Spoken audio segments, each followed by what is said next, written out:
আসসালামু আলাইকুম দর্শক, সবাই কেমন আছেন? আশা করি যে যেখানে আছেন আল্লাহর রহমতে ভালোই আছেন। আমিও আলহামদুলিল্লাহ আল্লাহর রহমতে ভালো আছি। তো আজকে সকাল থেকে ভিডিওটা শুরু করেছি। তো এখানে আমি আমার জন্য চা বানাচ্ছি আর পাশে আমি খিচুড়ি রান্না করতেছি।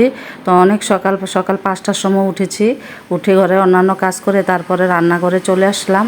তো এখানে খিচুড়ি বসিয়েছি। তো একবারে সব কিছু হাতে মাখিয়ে তারপরে খিচুড়িটা বসালাম।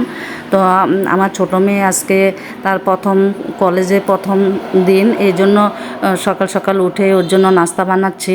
তো ও সকাল 7টার সময় বের হয়ে যায় আর আসে 3টার সময়। এই জন্য অনেকটা সময় তার থাকতে হয়। এই জন্য ভারী কিছু যদি খাইয়ে না দেয় তাহলে দেখা যাবে ও খিদায় কষ্ট পাবে আর দোকান থেকেও কোনো কিছু কিনে খেতে চায় না।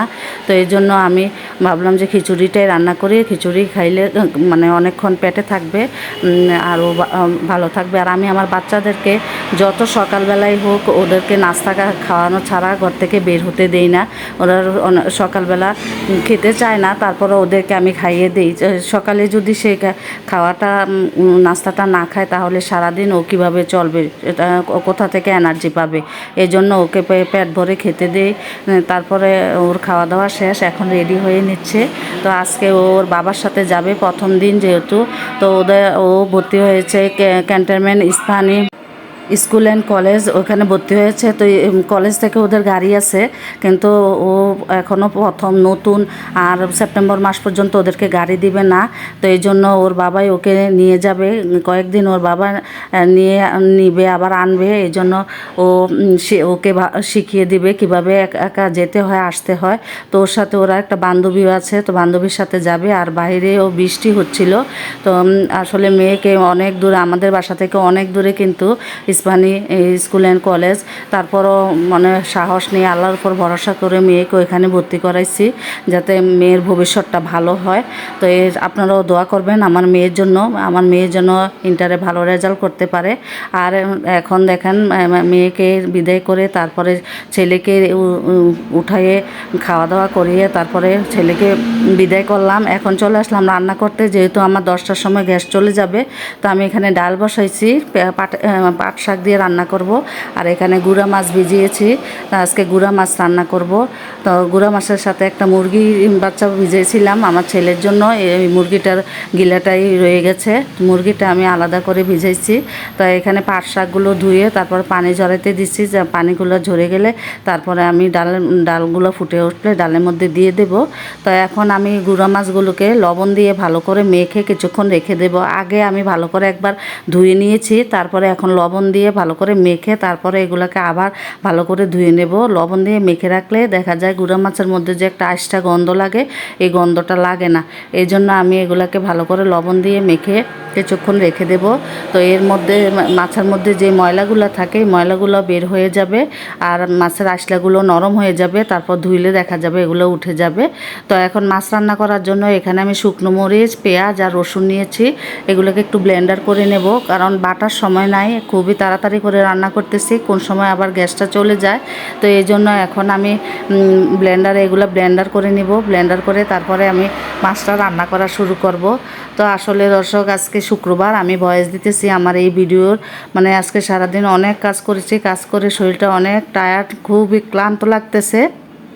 তারপরও দেখা যায় যে মানে ভয়েসটা না দিলে নাই হবে, তো ভিডিওটাও ছাড়তে পারবো না। এই জন্য অনেক কষ্ট করে হলেও ভয়েসটা দিতেছি। তো যদি কোনো ভুল ত্রুটি হয়ে থাকে সবাই ক্ষমা সুন্দর দৃষ্টিতে দেখবেন। এখানে আমার পাট শাক হয়ে গেছে। তো আমাদের কুমিল্লার এদিকে কুমিল্লার সাইডে মানুষ বলে যে নাইলার শাক, আর কেউ বলে পাট শাক, আবার কেউ বলে নাইচার শাক, এক একজনের এক এক ধরনের নাম বলে। আর তো এখানে পেঁয়াজের মধ্যে আমি হলুদ লবণ দিয়ে তারপরে এখানে ওই যে মশলাটা ব্লেন্ডার করেছিলাম ওই মশলাটা দিয়ে দিলাম।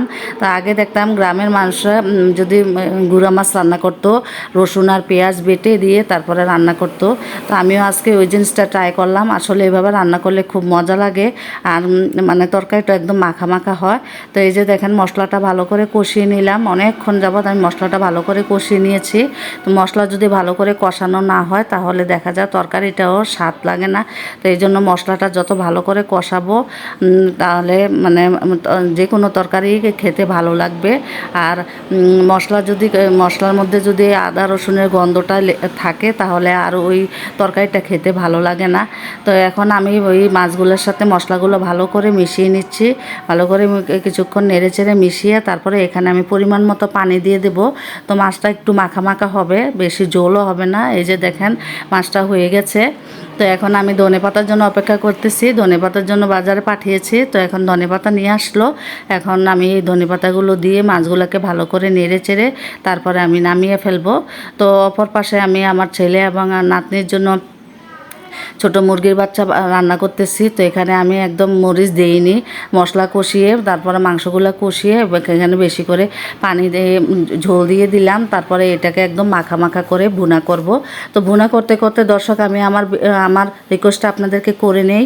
তো আমার ভিডিওর কোনো অংশ যদি আপনাদের ভালো লেগে থাকে তাহলে আমাকে একটা সাবস্ক্রাইব করে দিবেন। যারা এই পর্যন্ত সাবস্ক্রাইব করেছেন তাদেরকে অনেক অনেক ধন্যবাদ। আর যারা এখনও করেননি প্লিজ সাবস্ক্রাইব করে দিবেন।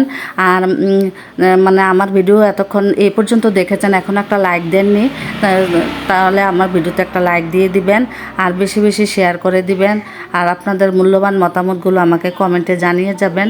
আর আমার ভিডিওর যদি কোনো অংশ যদি কোনো ভুল ত্রুটি হয়ে থাকে তাহলে সবাই ক্ষমা সুন্দর দৃষ্টিতে দেখবেন।